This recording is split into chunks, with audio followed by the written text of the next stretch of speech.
Voltamos para o segundo bloco do programa de hoje sobre uniões homoafetivas. Nossa conversa é com a professora Margarida Lacombe. Ela coordena os cursos de pós-graduação em Direito da Universidade Federal do Rio de Janeiro. Professora Margarida, no caso em exame no Superior Tribunal de Justiça, que envolve uma partilha de bens após o fim de uma relação homossexual de mais de 10 anos, a Justiça do Rio Grande do Sul reconheceu a união estável e determinou a partilha dos bens, segundo, no caso, as regras do direito de família. Um dos cônjuges recorreu alegando incompetência da vara de família. Eu pergunto, como a senhora vê essa questão? Esse assunto deve ser mesmo considerado direito de família? Porque no STJ há votos nos dois sentidos, não é mesmo? Exato. O judiciário tem reconhecido essas uniões homoafetivas para efeitos de bens patrimoniais e de partilha como sociedade de fato.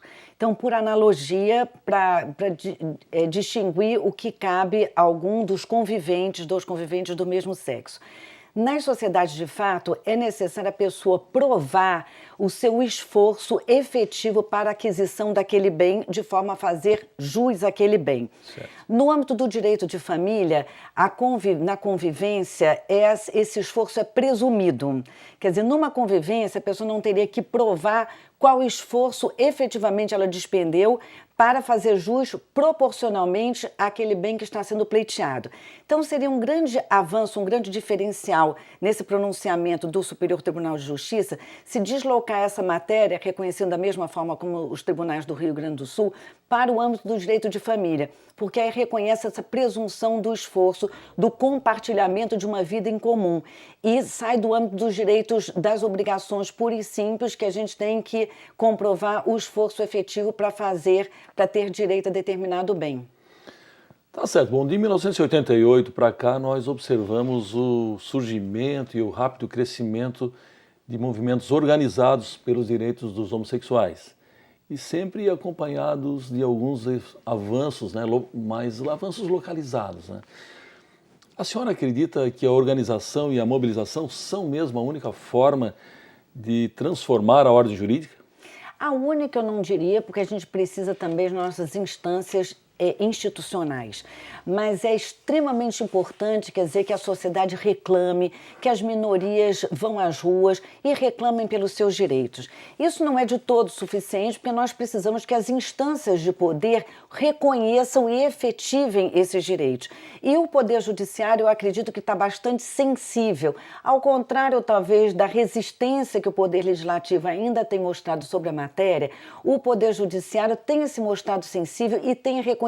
Quer dizer, tem todo um ambiente de discussão que faz com que se torne muito difícil a um julgador desconhecer, ainda que no foro íntimo ele possa não concordar com aquela matéria, é uma realidade.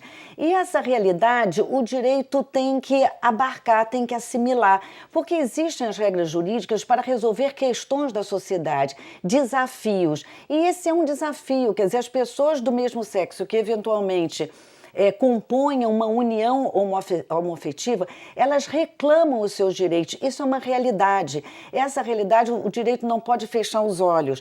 Por isso é que deixar de reconhecer uma união homoafetiva com os direitos daí decorrentes nos moldes da união estável, fica muito difícil. Quer dizer, eu poderia até, poderíamos chamar isso a revolta dos fatos contra o direito, como falávamos há pouco. Quer dizer, uma lei que ainda insiste em falar no direito de um homem e de uma mulher, existem relações sociais que reclamam soluções. Essas pessoas, enfim, vão buscar os seus direitos, muitas vezes os direitos, na maioria delas, direitos de ordem patrimonial, o que é muito justo, e também a dependência, a pensão por morte daquele que conviveu, não é, com determinada pessoa e após a morte fazer jus à pensão, porque não tem condições de sobrevida, né, da forma como estava acostumada. Também os planos de seguro de saúde, a pessoa poder configurar como dependente. Então, uma série de questões de natureza patrimonial que são legítimas e vêm se colocando na prática, estão demandando uma transformação, um deslocamento para o âmbito do direito de família, que é o ambiente acertado para isso, e não apenas uma questão obrigacional.